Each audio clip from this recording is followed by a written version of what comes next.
Here he is. Do we have Here I am, and I'm just you got me in the process of putting a sticker on my new car. new car? It says, "Yeah, I've got a new car." It says, "Can you read it back to front?" Play All Stars it? What? Play All Stars TT table tennis. Oh, okay. So you're mobile. So look at this beauty. That's fantastic. So Congrats. Renault Scenic. Yeah. Yeah, it fits. I could fit. Basically, I could carry 4 adults and 2 kids, or 6 kids, 2 dwarfs, one, I don't know, one giant lying down and with his legs out the back. I don't know. But basically, I've got space. And it's Okay. called Renault Espace, which means. And I bought this car from someone called Ariel, Ariel, who's Brazilian and is a guitar teacher, a professional guitar teacher. So that's just a joy. Wow. When was the last time you were mobile? The last time I owned a car or had access to one, rather access to one consistently, was February 2018 was when I last. And what I thought of doing was I do this thing with a friend of mine called drive time. So I'm going to do this, and I'll take you for a drive if you like. Okay. So what I'll do is, and anyone viewing at any given point in the not too distant future, what's that? Why is that doing that? Yeah, it's just there. And you can tell me go left, go right.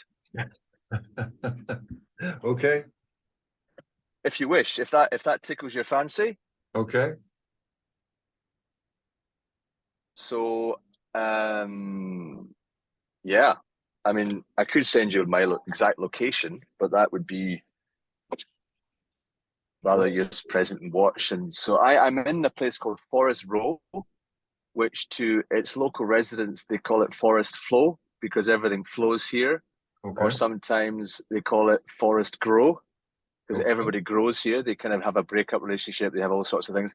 Or some people call it Forest Here. Uh-huh.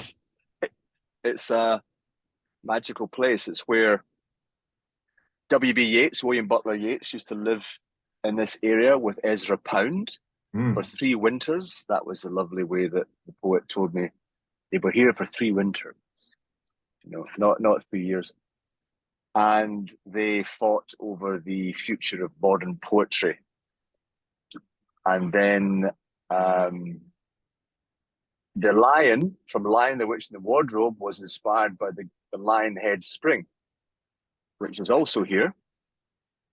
And you may know this, you may not, but the 4 men that made up the Inklings, which was Tolkien, Lord of the Rings, C.S. Lewis, Lion, Witch, and the Wardrobe, Narnia Chronicles, a man named Owen Barfield, who was a very powerful writer and student of Steiner, Rudolf Steiner, and then there was Charles Williams, who was a poet. He was older, but the 4 of them met at Oxford University, either being professors, and they wrote together and inspired each other to challenge each other to write indifferently. So C.S. Lewis was very Christian. He I think he converted. He wasn't before, but he became a very born again Christian, and he was always being on at Owen Barfield for being far too Rudolf Steiner this, Rudolf Steiner that. And Barfield would say, and you keep starting your phrases with Christ said this and Christ said that. So it's like they had this battle of whose modular system is better. Left. Would you go left? All right. That's a good chat. That is a good option. Because that to the right is towards East Grinstead, which is actually to the bookshop, which I had intended to go, but we're going left. We can go in a circle. I'm feeling the guidance. I'm feeling like I'm being guided. All right. So I'm very, very curious to hear how your storytelling went. Yeah, well, it's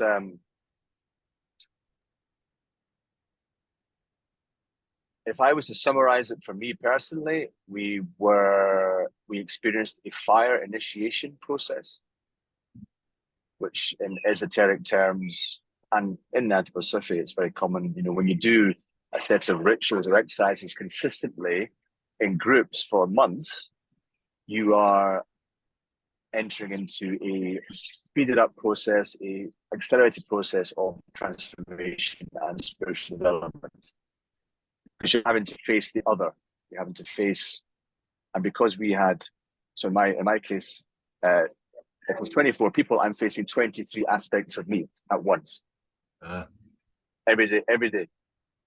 And everyone's doing that. So all the triggering, all the mirroring, all the projection, all the underlying gossip that exists within large communities, and people, half the group, not half the group, but there's a WhatsApp group for everybody and a Signal group, and they didn't cross-pollinate. So you had some people had information, some people didn't. All this kind of amazing stuff which we're learning how to do well. And then you've got 17 women with all their fiery energy and the rising feminine energy, and 7 men, which became 4 men. Luckily, the 4 men had as their dominant elements earth, water, fire, and air. So Darren, earth, Siddhartha, air, Lucas from Brazil, water, and Graham, fire. So we managed to work together really well and just got on superbly. So look, this is this road. This is the gorgeous English countryside. It's a lovely day. It's 20 degrees Celsius. This is a place called, we're going towards Coleman's Hatch. This is where Yeats lived.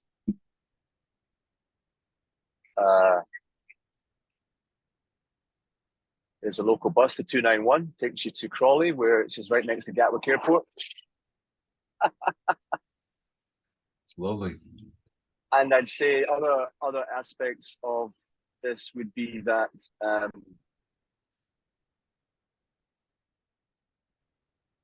personally, I really very strongly with my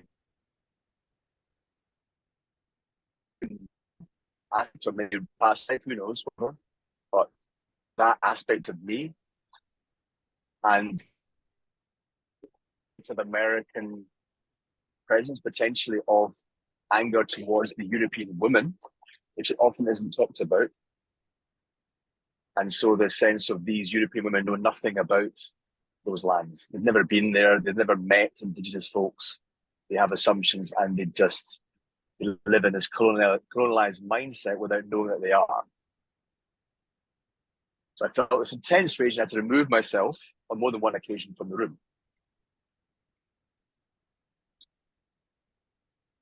And yeah, I think not sadly, but it had to happen. I started drinking beer again around,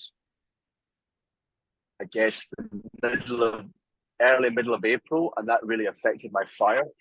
And yeah, it was fine until one or two nights. I just fell off the edge of the world, and it caused a lot of damage to me and pain to others. So I apologized. And then it was my 50th birthday, of course, my 50th birthday coming right after graduation. It was just such an intense fire that, wow, it had to happen. And I had a fantastic, what we call a whitey.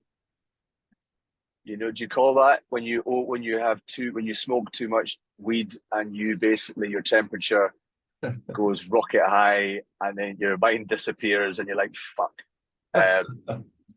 So that happened on my 50th birthday at about 10 o'clock at night. Well, that's to be expected, I think, on a 50th birthday, if it's done right. So that was that, yeah. So do you have any specific questions that I could answer? Yeah, like specifically around the actual, your storytelling event. How did it go? How did you feel? How did the audience take it? And then you did sort of hint that afterwards there was a rage, which I was interested in. I'm always interested in rages. Well, what happened on the day was it was such an intense day. We had 21 tellers. All of us have been through such ups and downs and inner turmoil, and then we've got all the stress of getting our posters ready, our blurb about who we are, what our bio is about, what our work is, and this constant stress for maybe 10 days. That got done. The flyers came out, the posters came out, magazines came out. I did a lot of promotion, new people here, whatever. And I was on in the last three. And on the day of the performance, I still didn't know what I was going to say for a large chunk of the sort of middle to end bit. And I was going, okay, whatever. So essentially, Wolfgang had arrived, Big David had arrived, and Big David arrived exactly about half an hour before my performance began. So of course we went to the bar and had a pint in the hotel. Oh no! Half an hour before I was going on, and Callum, who's a lovely guy who was a manager of rock bands, he was working there and said, "Are you headlining, Graham?" I said, "Well, kind of." There's three of us. He says, "Well, if you're headlining, you can be late. You'd have to be there on time. Just relax." Oh no! So that was lovely to kind of relax me. And then I got there and things weren't prepared. I hadn't done this bit. I forgot the candle. I couldn't find the drum, but I adapted.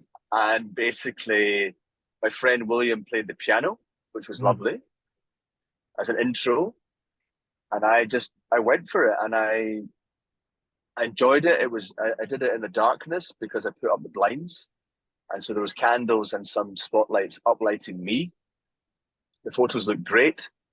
The paintings by Rick Stott in the background were amazing, as he is. And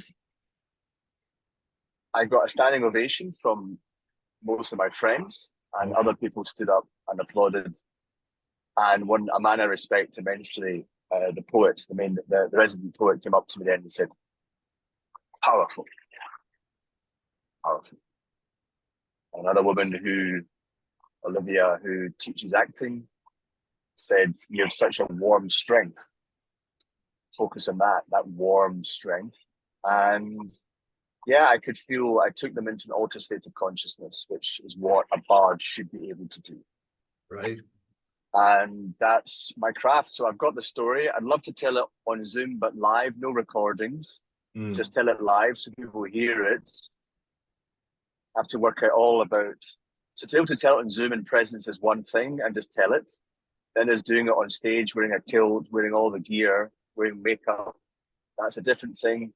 Then there's doing it with kids in a different way. So I want to be able to tell the story in very different formats and modes, because it's all about essentially the redemption of humanity at this time regarding our behavior on this planet. Wow, that sounds great. Sounds fantastic. So this is where Winnie the Pooh was written. This is called Hartfield, and the Pooh Sticks, the bridge, is up in the forest to the right. And this is a gorgeous little village. There's a company called Stone of Destiny. Look at it. It's all very quaint and English. And there's the Anchor Inn, Lovely. where I once taught a storytelling course for 2-hour little mini course. Should I take you to a tree? I think I'll take you to a tree. This is where I took the photographs of me and the wands. So, and what happened? I mean, maybe it's not something you want to talk about in terms of the rage. Yeah, I'm open. Basically, the rage was that, and it's very difficult to do because, all I can say is I was feeling something which we call rage. And now, what caused that? I mean, my stuff in response to, there's a lot of energy in the group at the end about patriarchy. And many of the women in the group had experienced deep wounds. And I mean rape, I mean molestation, I mean all sorts of things. I mean abuse, basically. And so very difficult, overbearing fathers, so for me, it was an extremely edgy space to be in because I was carrying the fire. You know, Lucas has no problem being water, just lets it all flow through him. Darren just earths it. Sid lets it just float him up in the air. But me as fire, my element was really active. I felt I was taking on the fire of the feminine, this extraordinary rage at the male, diseased male's actions in the world. And so I think what part of the rage was I felt alone and unsupported in that. The men did their best to kind of ground me and help, but I really suffered emotionally, felt very much outside the group because of my 50th birthday and my friends. I'd taken them to the airport, to kind of train stations to go out, and therefore I missed the Monday and Tuesday, most of the Monday and half of the Tuesday in being with them. So I was really, from the day before the ceremony to my performance to my birthday, I wasn't really with the group anymore. And then my son was there and I was with him. So I didn't really, I wasn't present for the group. And I apologized to them. And yeah, that was that. So when you say you weren't, like, you had sort of left the group space that had been built over that month and you were no longer sort of included, or you no longer were there, kind of thing. And so, Well, we for some of the people, I didn't say many, but for some of the people in the course, once we've done the graduation, that was it. We did the whole build up was to do that thing, and then it was like,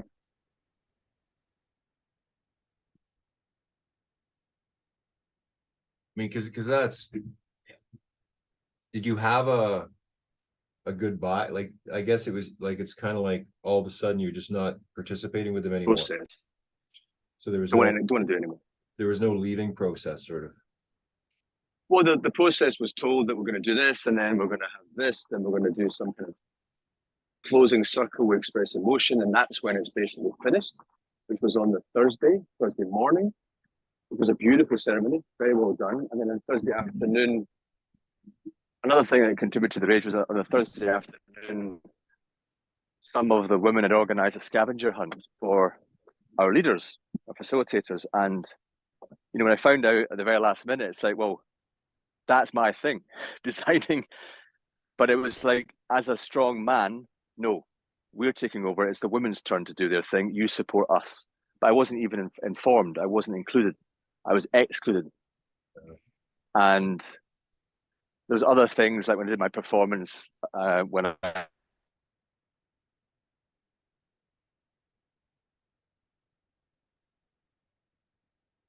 not hearing you right now.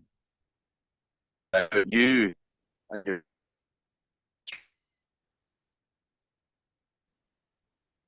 and therefore you I'm not hearing you right now.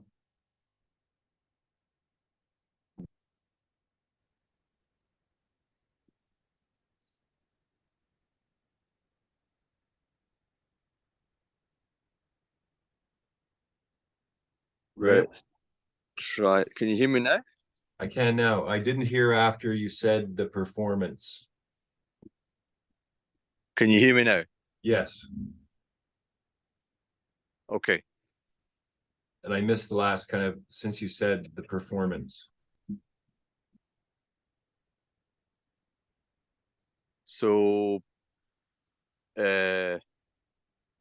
basically I did a performance about 10 days before the final one where I did my thing, which was to walk the creative edge, be very present. I basically played a game of now. I invented a poem. I said a few things that people were confused by. I went with the flow. I stopped. I said, oh, hang on, let's do this. And there's a lot of confusion in the audience. They're expecting the evening to end in a beautiful way because it had been set up. Always lovely stories, very airy, very gentle. And I came in like a hammer and went, right, I'm going to do this. Did you know that poems can have sex? That's how I began. Uh-oh. And it threw people. It's like, no, that's not in keeping with the flow of the evening. You're just arrogant. You're narcissists. I can hear that language in them, just saying it's all about you. And it's like, well, I was asked to come in at the last moment. I chose to do this poem, and this is what came out. That's what happened.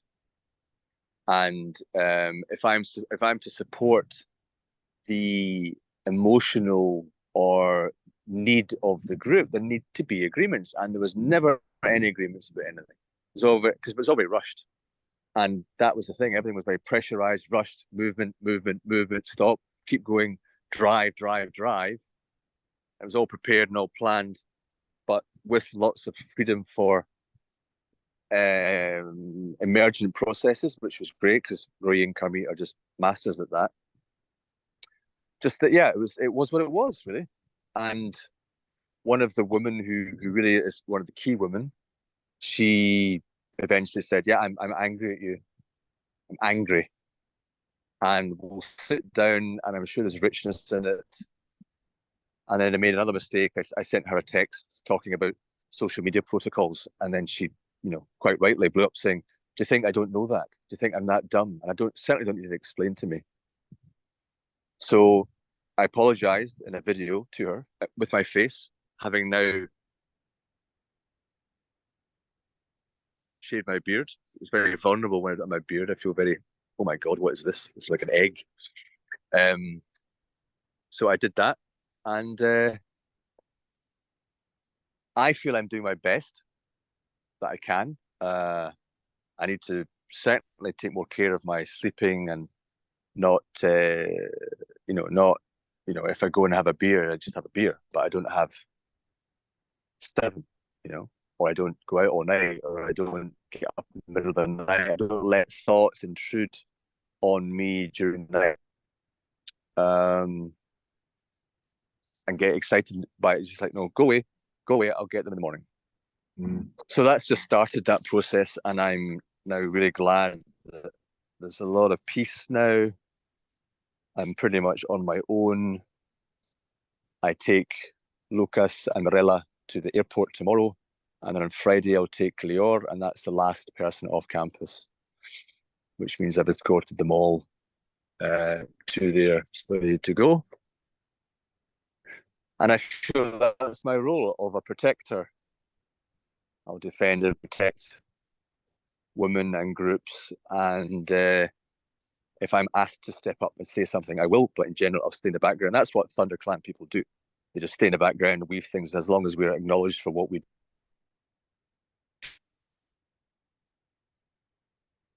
I shall stop there. Hi, so this chapter is coming to an end, and what are you going to do now?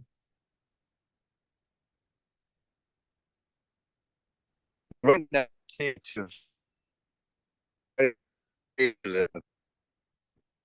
can't hear you again.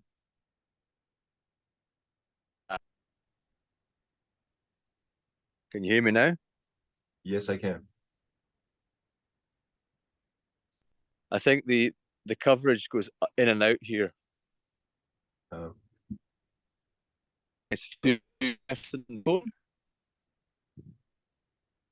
My intention is I was going to be doing a psychosynthesis training Friday, Saturday, Sunday, Monday, but I just don't have the energy to be in a group and go through the whole process again. So I'm going to postpone it and say, can I do another time? And then I may just head to London for a meeting or two and rest, really.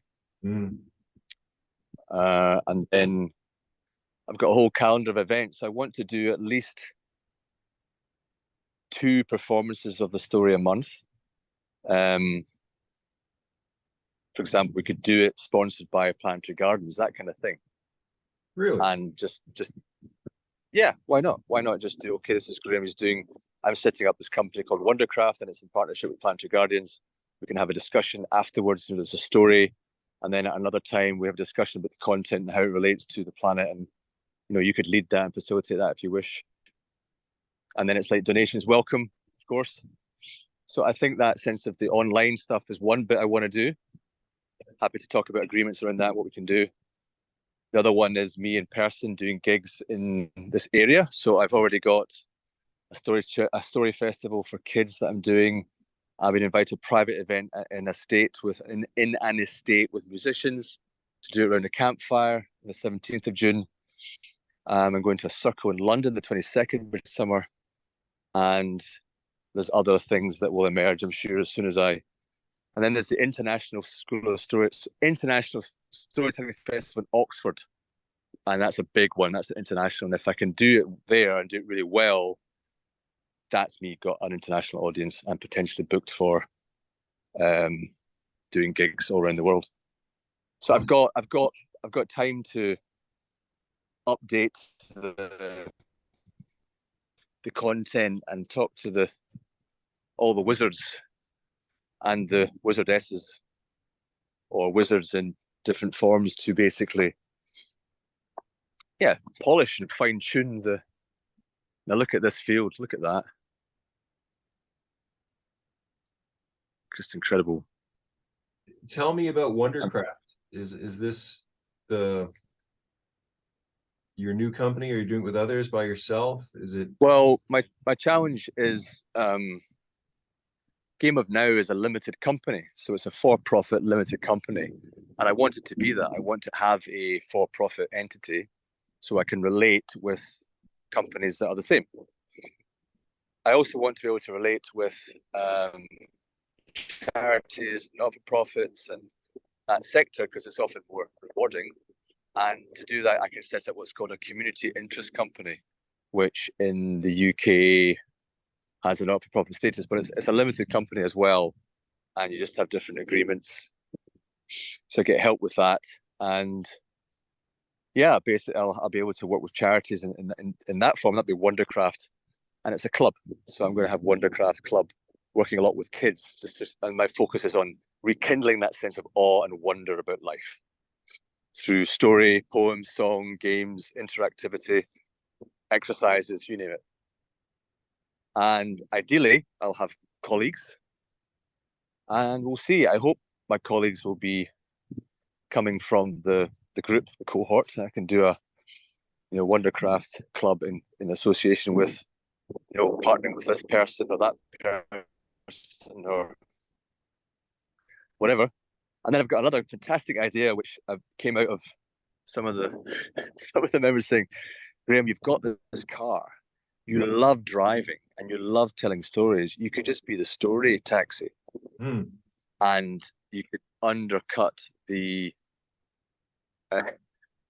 local people, but you don't take the piss. You basically just earn enough a day to ferry people back and forth, and do that as well. So that's another idea, to be able just to be on demand with my car, living in the centre of the village, and people phone me up and say, "Oh, can you get me a taxi home? You drive me home?" I sure can. And by doing that, I'll get to look at that. Wow. By doing that, I'll be able to get to know people, taxi drivers. I had an idea, because I was doing similar things of driving people around, and I found that I was doing sort of coaching for them as we drove, and they all seemed to be, of course, high priestesses. But it did seem to have a niche in terms of it's the only time you really have someone's attention is when you're driving with them.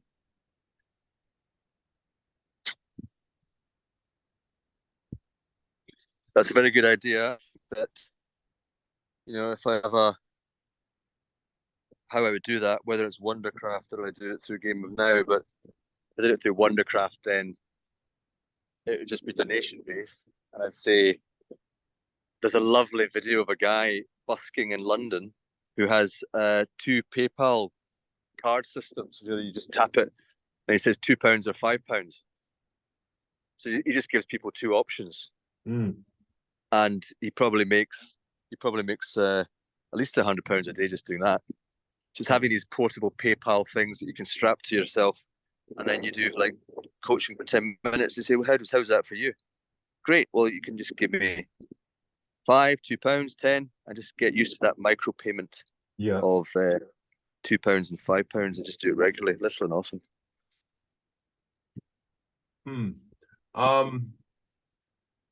Would you like some help in terms of branding of Wondercraft? That would be useful. I've also got Anna Dean, who is the person who came up with the name, and I think you had one interaction or two with her last time. But I think the what you could help with in terms of what she would do differently would be the how to do the Zoom online stuff well. So if it's like Wondercraft in association with Planetary Gardens or whatever, or School of Conscious Communication or whichever one of your entities, then it's like being able to weave those together and then having conversations about maps and cartography and direction finding and all those kind of things. I've got hundreds of stories that I can invent about direction finding and 11 directions of north, south, east, west, northeast, all that stuff. That's 8. Then you've got up, down, 10, inward. That's 11 directions. That was Siddhartha that shared that gem. Yeah. So the answer is yes. And I think if we can co-promote, pick a date where I do, now if it was say 8 o'clock at night in sort of Vancouver time or Saskatchewan, yeah. Yeah, Saskatchewan. So you're 7 hours behind. So even if it was like 10 o'clock at night, me doing it at 5 a.m. is lovely because it's very quiet here and it's peaceful. So I'd create a backdrop for Zoom, something that's really moody and AI generated. Create a little presentation for people. We could have fun doing that together, and then just share the proceeds. Okay. Yeah, I mean, I've been playing a lot with the AI text to image and coming up with lots of magical backgrounds and stuff that may interest you. But yeah, let me play a bit. I'm playing a lot lately. And yeah, let's just see where it goes. You're waving. I'm waving. I am a plant. I am a tree. Well, I was thinking that one of the things is as I start by telling you the story slowly, so that you can feel the images and go, "Oh, I just had an image of this for that scene." We could put that as your backdrop, and then flick to something else, and then flick to something else, and find a way of creating original images. And to say, if you want to buy a poster of any of the images, again, here's a website, donate here, and you can, etc. Oh, yeah, I'm sure lots of ideas will come. Because I Yeah. think the game of now, I mean, it's always sort of stuck with me just in terms of I had my own game of now, right, in different ways. And I miss it. I miss that spontaneous ability to play with people. Yeah, it's that sense of what I find is that some people need the structure and the container, like say Wondercraft, to people say, "What's it about?" It's about awe and wonder. Do you feel awe and wonder for life? No. Would you like to? Yeah. All about story. Let's meet. Easy. Game of now is like, okay, that's an initiation. You've got to say, right, I'm ready to play this game. So I tried. So on the course, there's a dear friend who asked to be initiated for 7 years. An extremely bold move. And she wrote in a bit of paper, and I ate the paper. You what the paper? I ate it. I put it in my mouth. Oh, you and ate ate it? it. And then Okay, I'm missing you again. so then yeah, windy here, and the reception's not so great. But the idea is, and what she's quite rightly saying is that the foundations were not set for me to be able to feel comfortable getting into that space with you. I don't know the rules. I don't know the idea. And so okay, I take that on board. Yeah, I felt she was a really good player and wanted, but she wanted to play her way. And I'm saying, okay, that's not the agreement. So, but that was just miscommunication, and I need to find a better process for, when somebody says, I made a recording for you, and I think it's best that you listen to this next to a tree or water because it's, you know, it's very strong. And then I responded, is it okay if I'm free to choose whether I listen to it or listen to it even at all? So it's this sense of you must listen to this because I have something to tell you, because I have a perspective that's more important than yours, because I feel hurt by what you did. I said, okay, well, we could just do that in presence and listen, which she tried to offer, but it didn't happen because I missed it because I archived the conversation because I was just didn't want that energy near me. But lots of, you know, just, and when you do that intense soul work, when you look into someone's eyes very deeply for quite a while and you see yourself, that's it. You can't undo that. You can try, but again, I'm listening to my words. I've just come off a call with a friend who's Lakota, and he remarked to my use of the word control. And I'm aware that any words that begin with C, like can't, control, could, it's very cutting. Cut. There aren't words like that in other languages, especially indigenous ones. It's more vowels like wa, bine, z, it's just softer. So I'm consciously listening to myself to use less, you know, but these are quite, English is very cutting. And then one interesting theory that came from our teacher, I asked him, what do you think the patriarchy came from?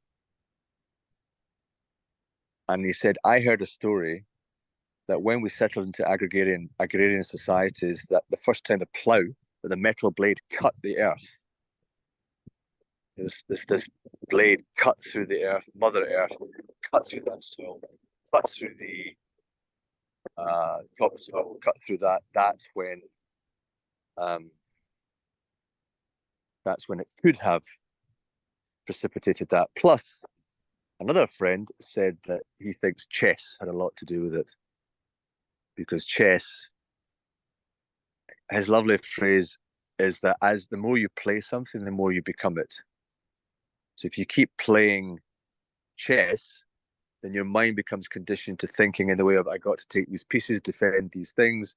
You sacrifice your pawns, which were the peasants. You protect the king at all costs, and the queen can go everywhere, all over the place to protect the king, to attack. You've got knights, chivalrous, you've got bishops, very Catholic, very church institutions. And so because it was played and it was spread through the Silk Road and spread through different countries in Europe, it became this which was taking people off the land, the squares, enclosures, putting sheep in enclosed boxes. Just a work of genius from this guy. So I get that. That's aye. That's huge. It's huge, yeah. Because it's the primary game. It's the just like Monopoly, kind of, right? In terms of teaching people to take control of everything. Yeah, unlike Go, which is about controlling space, and then you sort of surround people, and then like bees, you surround a wasp, and then you get rid of it. You don't do attacking as such, different approach, but it's still one against one. It's not, and so this amazing guy, his name is Walter, and is Walter Rudolph, and I forget his surname. It's something like Favera. He has invented a game. He's made it by hand, and it's a game that's hexagonal. You have wax pieces. He actually made every single piece by hand. This must have taken hundreds of hours. He painted pictures. It's an absolute work of genius. He's like Van Gogh. Incredible. Huge beard. Did a story, told a story in the history of chess. And I said I had to go, I'm too full. But he showed us these 6 different colors, like I think it was blue, yellow, orange, green, red, and another color, maybe pink. And you have your birthstone. So you have your specific birthstone at the back, which is you're playing that you're playing that house in your zodiac chart. and then around it you have the other 11 pieces, or 10 pieces plus your birth your birth one. You set an intention, and then you basically each piece can move in a certain direction, like chess. So, for example, if you want to move in a fire way, you can do it that way. If you move air, you move that way. If you move water, is that way, and earth is that way. Mm. And then you get to move in certain directions. And if you're a birthstone, you can jump over things. So, absolute work of extraordinary genius, extraordinary. I was honoured to know this guy, and I'm going for a walk with him tomorrow. Or other. So I'm going to help you get this game out there, because you basically, as 6 people, you have to collaborate to get to the center, which is what's that symbol? The life symbol, all the concentric circles. What's it called? The true flower of life. True flower of life. So that getting to the center with your birthstone is the aim. And yeah. Wow. Yeah, Well, I'd love to hear more about that. well, let's well, now that the course is done and I've got more space, I'm still decompressing. It'll take me at least a week before I'm feeling re-energized to plan. So I think maybe give me this weekend, and let's reconnect on Tuesday. Okay. Does that work? Yeah.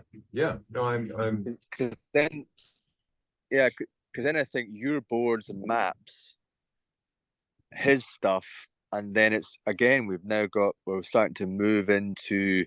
You start here, you go through your mapping with Elijah. Once you're ready, you move into Wouter, who's Dutch, by the way, and then you move from there into. And he hates Zoom. He can't do anything technically. He has to be on the land. He cannot do anything with technology. He's Okay. absolutely earth Okay. and water. So I would relate to him that way. So he will never do Zoom. Okay. Okay, so we'll hear So from you. either you'd have to invite him, or you'd come over here. Okay. So we'll hear from you next week, and Yeah, if you can remind me, ping me. I mean, stuff disappears out of my head when there's so much overload of information coming my way, which is my choice, of course. But I would be happy to talk next. This if this time is good for you, it's quite good for me. yeah, I mean, I'm pretty flexible with my time, so whatever works for you. Okay. Unless I'm asleep, but I'll make myself available. So Okay. great to hear from you, and thanks for checking in. It was a pleasure. Thank you for. Sorry. No, that's good. I was about to say awesome, which is a word that I don't particularly like. Yeah, but I want to get to like it and just say awesome. Okay, so have fun with your travels, and I look forward to hearing from you soon. Hang on a second. I'll just. Why is it not doing this? Give me this. There we are. There you go. All right. See you later.